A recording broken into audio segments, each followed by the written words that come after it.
네, 2019년 7월 15일 월요일 장 마감 방송하도록 하겠습니다. 자, 오늘은 일단 코스피와 코스닥이 대조되는 대조적인 모습을 좀 보였습니다. 일단 코스피는 오늘 선물 움직임 때문에 어떤 변화가 있었고, 코스닥은 선물 움직임 때문에 잠깐 변화가 있는 척을 했지만, 어, 사실 실질적으로 큰 영향을 받지는 않고 셀트리온 헬스케어나 신라젠 같이 대형 바이오주들에 의해서 더 영향을 크게 받죠. 그래서 오늘 셀트리온 헬스케어가 하방이 뚫려 버렸어요. 4% 정도 하락을 했는데 지금 일단 코스닥 1위 종목 7조 5천억짜리 종목이 일단 4% 정도 하락을 하면서 이제 7조 원대 초반인가요? 그러면 거의 좀 이제 이 10조 원도 넘었던 종목이 이제 7조까지 떨어졌는데 이런 종목들이 일단 코스닥의 분위기를 오늘 잡아놨어요. 아침부터 이게 아침에 여기 뚫리면서부터 오늘은 시장이 오늘 하루 종일 좀 하락할거나 아니면 좀 좋지 않겠다 반등이 나와도 잠깐 1시간 반 정도 떨어지다가 아침에 좀 반등이 나오더라도 시원시원하지 못하고 뭐 더 내려간다고 하면은 뭐 2시 반까지도 내려갈 수 있겠구나라고 생각을 했던 게 일단 셀트레스케가 여기 저점을 하방으로 밀어놓은 다음에 좀 바로 회복하지 못하는 분위기로 갔기 때문이에요. 그다음에 신라젠도 마찬가지고 신라젠은 물론 셀트레스케처럼 저점이 추가적으로 열리진 않았지만 물론 좋지는 않아요. 그 얼마 전에 그 양봉으로 들어왔기 때문에 하방이 밑에가 있을 뿐이지 더 많이 내려갔어요. 셀트리온 헬스케어보다. 이런 종목들도 지금 마찬가지 역할을 했고 그다음에 코오롱 생명과학도 마찬가지고 4.35% 정도 내려갔죠. HLB도 3.4% 내려갔고 오늘 이런 날이라는 거예요. 지금 바이오 대형주들 지금 굉장히 안 좋았죠 오늘.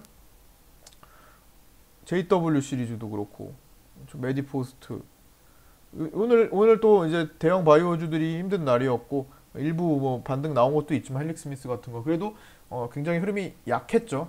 오늘 약하면서 수급이 일단 일본과의 마찰 관련돼서 우리나라의 수혜를 받는 기업들에 집중이 좀 되었습니다. 그러니까 사실 조단위 종목들이거나 거의 조를 육박한 종목들 호성하고 동진세미캠이 오늘 삼성전자의 거래 대금을 모두 다 능가해 버렸어요. 특히 동진 세미캠 같은 경우는 삼성전자의 거래 대금이 거의 2배가 나왔어요. 그러니까 이게 시총이 이제 1조 원을 이제 바라보고 있는 7천억에서 9천억 정도까지 지금 늘어난 상태고 후성이 상한가를 갔는데 후성도 이제 1조 원을 이제 넘어갔어요. 1조 원 200억 정도 될 것 같은데 8천억에서 30% 됐으니까 1조 원 2, 300억 정도까지 올라갔습니다. 그러니까 지금 굵직한 종목 두 개가 삼성전자의 거래 대금을 모두 능가해 버리는 날 동리세미캠도 그렇고 후성도 그렇고 삼성전자가 거래대금 3위가 찍혔어요. 삼성전자가 2180억의 거래대금을 보이고 나머지 동진세미캠이 4천억, 후성이 3400억, 3500억으로 거의 세 종목 합쳐가지고 1조 원이 나왔는데 거래대금이 이런 날은 사실 중소형주로 자금이 좀 돌지가 않습니다. 평소보다 중소형주로 잘 안 돌기 때문에 중소형주를 하는 사람들 입장에서는 좀 시원하지 못한 별로인 날에 그냥 코스닥 하락하네 약간 이 정도로 그냥 별다른 움직임 없이 보내는 경우가 더 많습니다. 약간 이런 대형주들이 수급을 막 보통은 이제 중소형주의 수급이 좀 더 나은 날은 작은 종목들이 거래대금 삼성전자를 이기거나 할 때 거의 드물지 거의 안 나오죠. 작은 종목이 어떻게 삼성전자를 거래대금을 쉽게 이기겠어요. 절대로 쉽게 나오진 않습니다. 그리고 일반적으로 큰 종목들도 삼성전자 거래대금을 하루에 잡기란 쉽지 않습니다. 삼성전자가 이렇게 5만 원 근처 4만 원대 하면서 항상 수백만 주가 터지는 종목이고 어떨 땐 천만 주 이렇게 나오기 때문에 여기 평소에 좀만 낮으면 천만 주가 나오기 때문에 평소에 이 거래 대금을 잡기는 어려워요. 그래서 근데 그런 종목들이 두 개나 나온 날이었고 그만큼 중소형 개별주들은 오늘 재미없는 종목들이 많았다. 특히 뭐 개별주들 중에서 뭐 팍스넷 같은 경우는 뭐 고점 상한가 찍고 푸른봉으로 내리 꽂았어요. 와 이거 뭐 13,350에서 상한가를 아까 찍었거든요. 아까 찍는 것까지 받고 내려오기 시작한 것도 봤는데 여기 종가로 그냥 더 내려버렸네요. 고점 대비 31%가 떨어지고 상한가에서 좀만 더 내려갔으면 상에서 하를 봤을 수도 있는 뭐 그런 이거 뭐 설거지죠. 이 정도면 설거지라고 봐야 되는 이건 시세가 이제 뭐 여기서 뭐 종료했다라고 볼 수도 봐야 되는 거죠. 뭐 이게 사실 아니더라도 이거는 그냥 그렇게 아 이거 시세 끝났구나라고 만약에 얘를 가지고 있는 사람 입장에서는 이거 당연히 미리 다 진작에 버렸어야 되는 거네요. 야 이렇게도 나오네. 가끔 이래요. 팍스넷 옛날에도 그랬어요. 옛날에 한번 보시면 옛날에 그랬던 기억이 있거든요. 이런 식으로 꺾어버려요. 여기도 고점 한 19% 찍고 다 10% 마이너스 10%로 종료했어. 지금이랑 비슷하게 종료했네. 그러고서 다음날 거의 하한가 끝까지 한 번 더 찍어버렸어요. 여기 보시면 원래 종목 스타일이 뭐 이런 것들도 있고 근데 이건 좀 오늘은 조금 좀 상처받은 주주들이 조금 있을 것 같은데 이거는 상한가를 찍어서 기대감에 상한가 찍었다라는 어떤 만족감 그런 그 기분 있잖아요. 그거를 잠시만 주고 이렇게 잔인하게 내려오네. 이런 종목도 상한가 터치만 했어요. 터치만 했어. 아무튼 이게 이제 상한가를 찍고 시세가 끝나는 건지 아니면은 상을 찍고 와서 다음을 또 이제 추스려서 좀 더 물량을 정돈해가지고 더 올라갈 수 있는 종목인지는 분간을 좀 해줄 필요가 있습니다. 예를 들어서 가스텔 바작이 상한가를 터치를 했었죠. 이틀 전에 얘도 똑같이 같이 터치를 했습니다. 여기 보시면 얘는 상한가에 터치를 하고 내려왔는데 얘 같은 경우는 자꾸만 뭔가 이렇게 그러니까 위치 자체도 다른 거예요. 아까 전에 방금 팍스넥 하는 위치가 전혀 다르죠. 이런 것들은 시세를 더 줄 수도 있겠구나라고 생각을 하는 게 그냥 일반적으로 볼 수 있는 것들. 충분히 지금 이틀 동안 잘 흐름을 만들고 있는 거기도 하니까 이런 것들도 있고 두 개를 비교를 좀 해서 반드시 상한가 찍고 내려왔다고 해서 이거는 상한가를 못 찍는 종목이고 여기서 이제 더 이상 못 가는 종목이다라고 판단하는 게 아니라 둘이 상황을 좀 잘 보면서 판단을 해야 그러니까 무조건적인 건 없다는 거예요. 뭐 상 찍고 내려왔다고 다 안 좋고 막 이런 건 없다는 겁니다. 그러나 이런 팍스넥 같은 흐름을 보이는 건 정말 조심하셔야겠네. 이게 이제 마감 시황을 말씀드리다가 갑자기 이제 보여가지고 봤더니 오늘 분명히 상한가를 찍었거든요. 그래서 이런 것 조심하셔야 된다 중간에. 그래서 개별주들을 좀 보다가 얘도 거래대금이 1,000억이 넘었어요. 1,000억이 넘었고 거래대금으로 치면은 거의 뭐 10위권 이내에 들었는데 동진세미캠, 후성, 삼성전자, SK하이닉스, 모나미, 셀트리온, 카카오, 팍스넷 이렇게 순서네. 참고하시고 자 오늘 수급을 보자면 일단 수급은 코스닥은 하루 종일 내리는 가운데 2시 21분 기점으로 전환을 해서 또 240분봉 위에 올려다 놨습니다. 그러니까 절대로 결코 마구잡이로 죽이고자 하는 흐름은 아니에요. 그리고 이미 코스닥이 3일 동안 올라왔기 때문에 반등을 좀 해놓고 이런 조정을 보이는 거기 때문에 어찌 보면 당연합니다. 3일이고 4일이고 5일이고 평생 계속 올라가진 않아요. 당연히 중간중간 조정을 거칩니다. 이것처럼 뭐 음봉을 끼더라도 중간에 음봉을 끼더라도 제가 요거 올라올 때 말씀드렸죠. 양봉을 음봉으로 덮고 그 음봉을 양봉으로 갭떠가지고 덮어내는 것은 좀 더 올라갈 수 있는 신호다. 그래서 좀 더 올라왔고 근데 딱 올라와서 더 치고 달릴 수 있는 상황에서 일본과의 마찰이 딱 생겨버려서 더 내려온 거잖아요. 어쨌든 지금 이렇게 3일 동안 올라오면서 이 음봉을 덮어내는 과정이니까 당연히 자연스러운 과정이라고 보시면 됩니다. 이게 여기까지 밀려서 이렇게 만들든 금방 여기서 바로 당장 내일 양봉으로 치고 달릴 수 있습니다. 당장 바로 달릴 수 있어요. 오히려 이거를 갭으로 메어가가지고 이렇게 달릴 수도 있는 겁니다. 이때처럼요. 이거는 뭐 내일 가봐야 알겠지만 어쨌든 지금 항상 밤에 이제 미국장이 어떻게 될까 이렇게 하는 시기는 사실 지금 지나갔잖아요. 미국 시장은 지금 계속 신고가를 달리는 상황이고 여기서 뭐 조정을 거칠 수는 있겠지만 미국 시장이 너무 불안해가지고 잠을 못 잔다 이런 시기는 아니잖아요. 그렇죠? 그거는 작년 12월 달로 이미 끝났다고 봅니다. 지금은 미국장이 더 신고가를 달리거나 조정을 받거나 두 가지 하나밖에 없어요.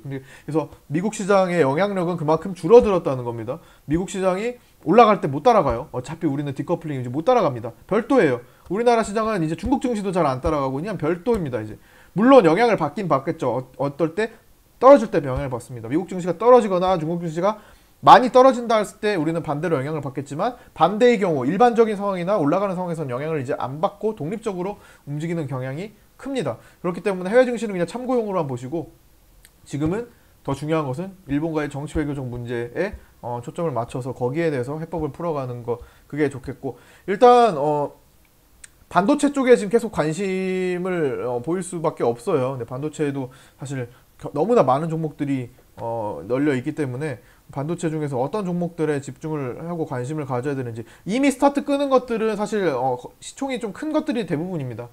어, 어, 저는 철저하게 시총 큰 거는 비중을 줄이고 시총 작은 거 중소형 개별주에서 공략을 많이 하기 때문에, 일단 중소형 주들에서 이번 지금 이제 시대적으로 지금 움직일 수 있는 종목들, 지금 시대에 움직일 수 있는 종목들을 공략을 할 준비를 하면 되는 거. 이게 좀 길어진다면 앞으로도 기회는 굉장히 많아요. 그리고 일단 반도체 쪽이 삼성전자에서 133조? 133조를 비메모리 반도체 쪽으로 이제 투자를 한다고 했잖아요. 몇 달 전에.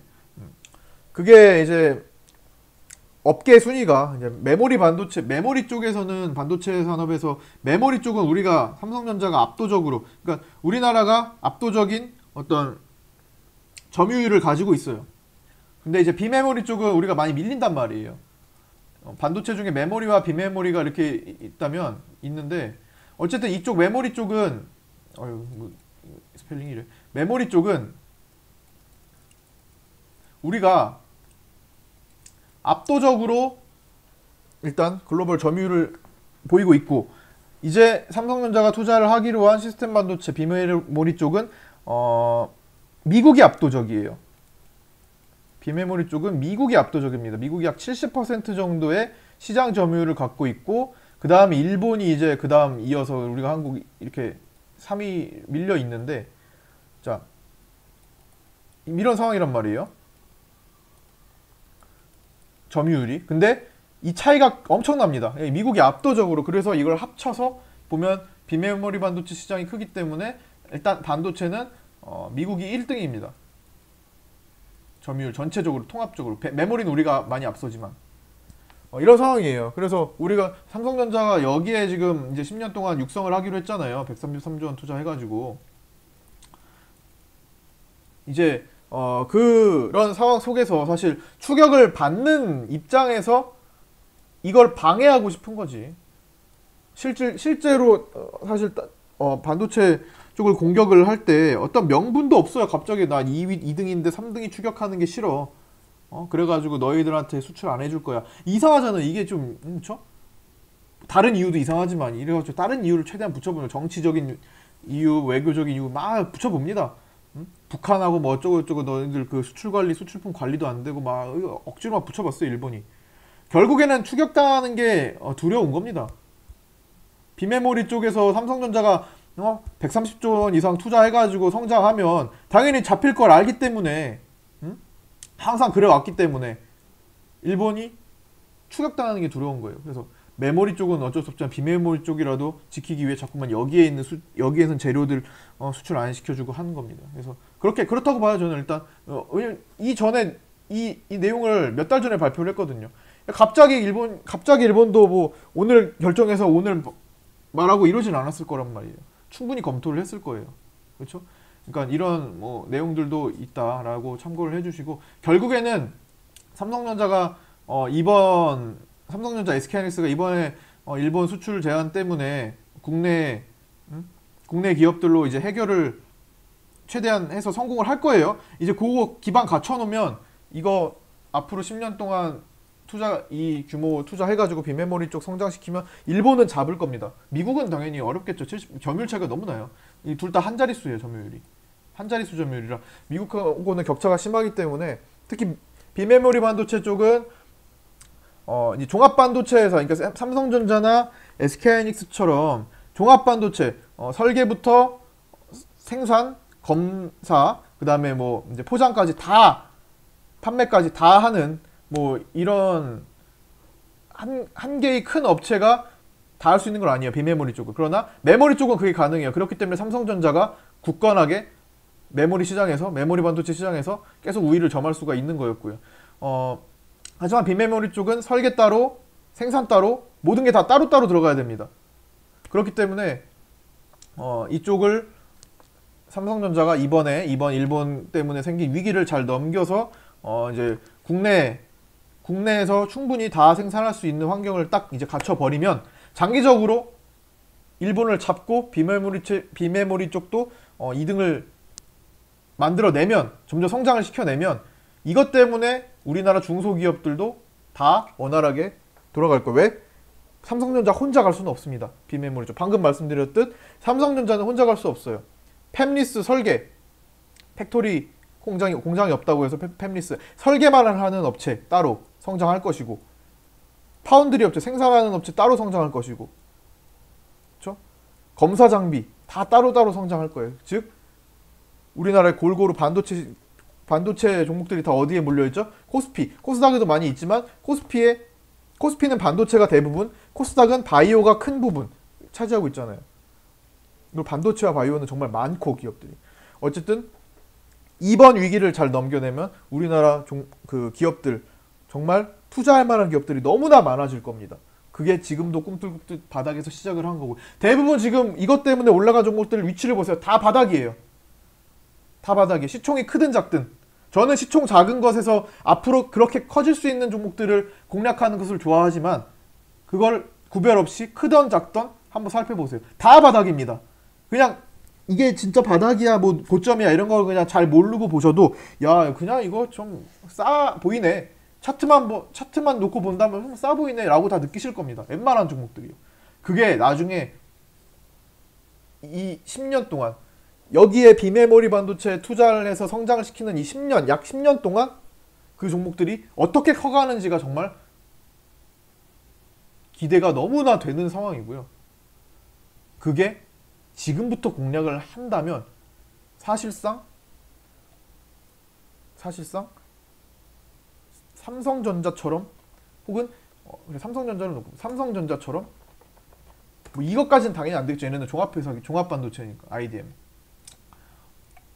삼성전자처럼 이렇게 클 종목, 이것까지 아니라 예를 들어서 클 종목을 10년 동안 성장해서 저 멀리 가 있을 종목을, 즉 조 단위가 될 수 있는 종목, 1조 원, 2조 원, 3조 원까지 클 수 있는 엄청난 종목 반도체 회사들을 소형주일 때 사뒀다는 거. 물론 중간에 사고팔고 당연히 해야겠지만 기본적으로 거기서부터 매매를 했다는 거가 엄청나게 그럴 수 있는 기회가 지금이라는 겁니다. 반도체 쪽. 이 기회가 지금 일본이 이렇게 난리를 만들어서 만든 게 실질적으로 우리나라에 엄청나게 큰 기회가, 그리고 우리나라 개별 중소형 반도체주에 엄청나게 큰 기회가 될 수도 있다는 겁니다. 삼성전자 과거에 4만원이던, 지금도 4만, 이거는 50분의 1로 액면 분할을 했기 때문에 4만원이지 실제로는 지금 50배 더하면 뭐야 200 몇십만원 하는 거잖아요. 5만원 기준으로 본다면 250만원, 250만원 하던 거잖아요. 250만원으로 봤을 때 4만원 하던 시절, 즉 4만원이면 50배, 50분의 1이면 지금 얼마야? 2천원이, 5만원 기준으로 봤을 때 2천원인가요? 그래, 지금 5만원 정도 할 수 있는 걸 2천원에 살 수 있는, 아니잖아, 1,000원이죠. 1,000원. 1,000원에 살 수 있는 기회가 지금 펼쳐지고 있다는 겁니다. 이 위기. 지금 1,000원인 게 10년까지도 아니에요. 5년, 10년 뒤에 5만원은 할 수 있는 게 지금 널렸어요. 옥석을 어디서 걸어야 돼요? 고점에서 지금 지금 같은 날 플레이위드 7연상간 종목을 고점에서 잡고 이게 맞아요? 아니면 이걸 여기서 사가지고 떨어지는 게 맞아요? 아니면 그럴 수 있는 종목을 밑에서 발굴해가지고 그거부터 매매를 하는 게 맞나요? 이런 기회가 얼마나 자주 올까요? 반도체 쪽에서.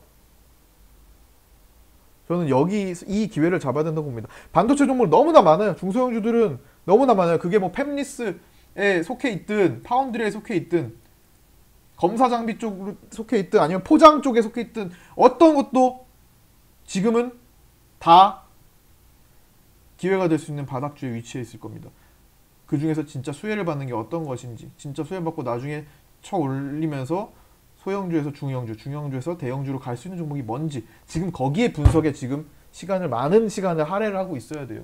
어차피 증시는 바닥이기 때문에 가만히 놔둬도 내가 가진 종목들 웬만하면 다 올라와요.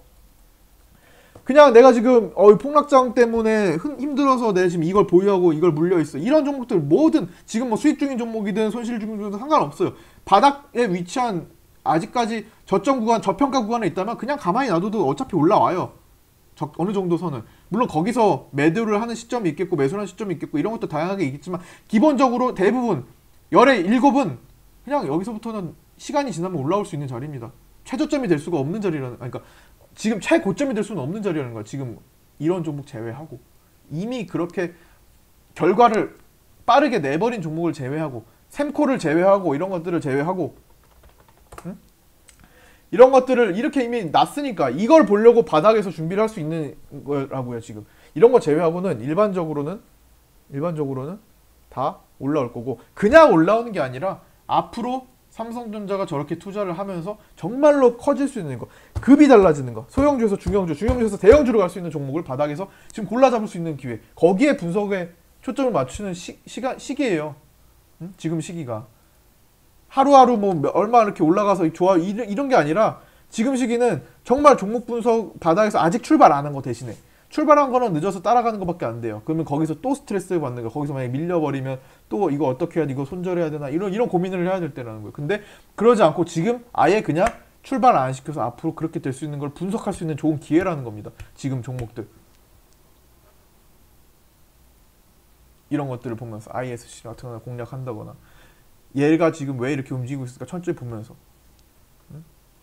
삼성전자 시스템 반도체 수혜주 알파홀딩스가 앞으로 삼성전자가 133조를 투자를 하면 얘가 앞으로 어떻게 될 것인가. 얘가 지금 여기서 한 번만 상치면 1,400원인데 그냥 이렇게만 그냥 끝나고 바닥에서 평생 놀 종목인가, 아니면 지금 삼성전자가 살짝 위기인데 이거 얘네들이 그 삼성전자가 위기를 맞고 그냥 무너질 것인가. 절대 안 그러겠죠. 지금 뭐 이재용 삼성 부회장이 귀국해가지고 바로 소집했잖아요. 삼성 계열사 사장들 불러다가 회의를 했어. 비상대책회의. 이제 반도체 쪽, 삼성전자 쪽만 아니라 TV 쪽이나 가전 쪽, 그냥 TV나 뭐 에어컨이나 전자, 가전제품 모든 쪽도 다 소집해서 비상대책 회의를 했습니다. 앞으로 일본은 쉽게 풀어주지 않을 걸로 봤기 때문에 거기에 대해 우리끼리 자립해서 이제 성장 다시 제대로 꾸려나갈 수 있는, 위기를 대처할 수 있는 방법을 찾기 위해 회의를 했고 지시를 했겠죠. 결국에는 해결될 거라는 겁니다. 그러면 그 기간에 맞춰서 어떤 종목들이 성장할지 지금 바닥에 깔린 것들 중에 선별을 하는 게 맞다고 봅니다. 지금은 저는 그래서 종목 분석에만 거의 올인을 하고 있어요. 이 종목에 대한 앞으로의 미래 가치 찾기. 지금 벌써부터 출발한 거는 그냥 벌써 먼저 수급이 몰려서 가버리는 거고, 대부분 그런 것들은 중소형주가 아니에요. 기관 외국인들이 먼저 입지를 하기 때문에 큰 것부터 건드려요. 근데 그 종목에만 계속 수급이 몰릴까요? 다 중소형주로 다 돌아옵니다. 왜? 거기서 움직일 폭이 크기 때문에. 다른 거 50% 가면 엄청나게 자금 쏠리지만 중소형주들은 대형주 50% 가는 동안 수백 프로가 갈 수 있거든요. 이미 커진 종목은 메리트가 앞으로는 점점 줄어들 겁니다. 오늘 외국인들이 보면은 선물을 정말 특이하게 갖고 왔죠. 선물 보면은 아침에 한 1,800억 정도를 매도를 하고 있었단 말이에요. 이거 파란 선 보이시죠? 파란 선 1,800억까지 매도를 했어요. 그러다가 결국에는 플러스 1,800억, 매수 1,800억으로 끝났어요. 뭐예요? 이 사이가 3,600억 원을 샀네요. 오늘 10시 반부터 종가까지. 선물은 어떨 때 사죠? 지금 당장 좋아 보이지 지금 당장은 별론데, 지금 당장은 싼데 증시는 앞으로 시간이 흐르면 선물 만기일까지 올라갈 수 있을 것 같다라고 생각할 때 외국인들은 삽니다. 선물 만기는 언제죠? 9월 달이에요. 지금 7월 중순이에요. 선물 만기일 9월 거래일 기준 둘째 주 목요일이에요. 선물 지금 최근에 6월 만기일 끝나고 어떻게 하고 있어요? 선물 매수 추이 최근에 2조 원 샀어요. 2조 원 넘어갔네? 한 달 동안? 외국인들이 지금 선물 2조 원을 땡기고 있어요. 야금야금 파는 날도 있고 천천히 계속 근데 땡기는 분위기예요. 이거 만기가 9월달. 그래서 지금은 저평가 종목 사서 차라리 두 달 뒤, 한 달 뒤를 보고 두 달 뒤를 보는 게 훨씬 낫습니다. 아둥바둥 안 해도. 계속 외국인들이 사들이는 추세입니다. 선물. 여기에 맞춰서 현물은 못 따라와요. 현물. 왜? 아직은 근데 코스피는 이제 현물도 많이 따라, 외국인들 많이 따라옵니다. 코스닥은 아직이에요. 코스닥은 외국인이 6천억 정도 한 달 동안 팔고 있죠. 그러나 판다고 해서 계속 팔까요? 팔면 뭐가 생겨요? 외국인들은 현금이 생겼어요. 현금 나중에 쓰겠죠. 그것도 적극적으로 쓸 겁니다. 6천억을 팔았다면 6천억에 대한 현금이 있는 거예요. 매수 자금, 매수 대기 자금이 큰 상태예요. 오히려 코스피가 매수 대기 자금이 적을 수 있습니다. 코스닥은 매수 대기 자금이 많은 상태가 됩니다. 그것도 한번 참고해서 잘 생각해 보시면 됩니다. 어디 안 도망가요. 물론 인도 쪽으로 빠진다 이런 얘기도 있지만 많이 안 도망가요. 어차피 우리나라 주식 살 거는 자금이 어느 정도 다 지금 준비되어 있고 마련되어 있는 상태라는 겁니다. 적어도 판만큼 정도는 들어올 겁니다. 그것도 생각을 해보시고요.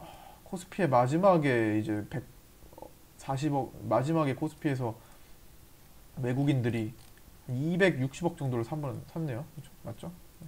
뭐 삼성전자나 SK하이닉스로 들어왔나? 하여튼 그럴 겁니다. 자, 오늘 요 정도 반도체 종목에 집중적으로 관심을 좀 가져야겠다. 반도체 대형주 말고 대형주는 이미 떠나가서 이제 금방 어느 정도 멈추고 그 자금들이 다 중소형주로 골고루 돌아올 겁니다. 중소형주들은 거기서 엄청나게 튀겨오져 오르겠죠. 중소형주들에 집중을 해서 종목을 찾아서 이렇게 매매를 하는 것이 바람직하다고 봅니다. 그 다음에 오늘 자전거 고속도로 얘기가 나왔어요. 자전거 고속도로. 자전거 고속도로가 서울시 박원순 시장이 이제 고속도로를 조성한다. 어디야 뭐 콜롬비아인가? 어디 정확히 지금 기억이 안 나는데 거기를 뭐 롤 모델로 삼아가지고 한다고 합니다. 뭐 그러려면은 지금 일단은 그래서 오늘 자전거 종목들이 좀 올라갔어요. 삼천리 자전거나 알톤 스포츠 같은 거. 그런데 결국에는 뭐 그걸 만들려면 뭐 도로를 만들어야겠죠. 도로를 만들려면 일단 지금 우리 서울 환경을 보세요.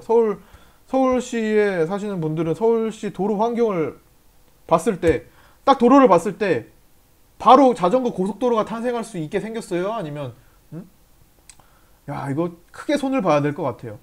자전거 도로가 지금 기존에 나왔던 거는 뭐예요? 정말 불편해요. 이렇게 도로가 이렇게 있으면은 그 옆에다가 인도 옆에다가 이렇게 조그맣게 해놓고 그 중간에 뭐 나무도 있고 막 연결도 안 돼 있고 횡단보도 있고 또 다시 여기서 또 끊겨버리고 여긴 또 없어. 이런 것들 천지예요 지금. 그래서 대부분 아직도 자전거 전용 도로가 있어도 자전거 전용 도로엔 자전거가 잘 안 다닙니다. 그쵸? 주변에 자전거 도로가 있어도 자전거 도로 고개에는 자전거보다는 오히려 사람들이 더 있고 다른 뭐 지저분한 다른 것들이 더 많아요. 그리고 자전거는 오히려 도로를 이용하는 경우가 더 많아요. 도로 구석을. 아직도. 근데 어쨌든 그런 것들을 방지하고자 자전거 고속도로를 만든다. 자전거 전용 고속도로. 근데 지금 도로 환경을 보세요. 그게 쉽게 나오겠나 안 나오겠나. 완전히 갈아엎거나 아니면 색다른 뭐 방법이 있어야겠죠. 뭐 위로 뚫어가지고 고속도로라면은 중간에 끊긴 게 없어야 될 거 아니에요. 우리 자동차 고속도로도 중간에 횡단보도가 있어요, 없어요? 없잖아요. 고속국도 말고 고속도로는 중간에 횡단보도 이런 거 없잖아요. 자전거 고속도로도 결국에는 이런 중간에 끊어진 현상을 없앤다고 하는 거잖아요. 그냥 고속으로 그냥 자전거 쭉 달릴 수 있게. 물론 한강에 조성이 되어 있어요. 근데 그거 말고 진짜 내부에 들어와서 한다는 거잖아요. 그럼 그러려면 뭐가 필요해요? 만약에 위로 올려야 된다 하면은 거기에 대한 공사가 필요하겠고 아래로 내려야 된다 거기 또 공사가 필요하고 대대적인 공사 도시계획 자체가 다 손봐야 된다는 거잖아요. 거기에 어떤 수혜주가 있을지를 한번 생각을 해볼 수 있을 겁니다. 이걸 진짜로 시행을 어떻게 할지는 봐야 되겠지만 만약에 이게 진짜 이걸 제대로 시행한다 했을 때 그러면 어쨌든 도로 새로 까는 것과 같은 뭐 자동차 도로보다는 덜 하겠지만 어쨌든 도로 쪽에 수혜를 받을 수 있을 겁니다. 아스팔트 깔아야 될 거고 그것도 한번 잘 생각해 보시기 바랍니다. 그리고 뭐 나머지는 내일 체크해도 될 것 같아요. 오늘 좀 많은 얘기들 했으니까. 자, 오늘 이 정도로 마치도록 하겠습니다. 수고 많으셨고요. 내일 뵙도록 하겠습니다.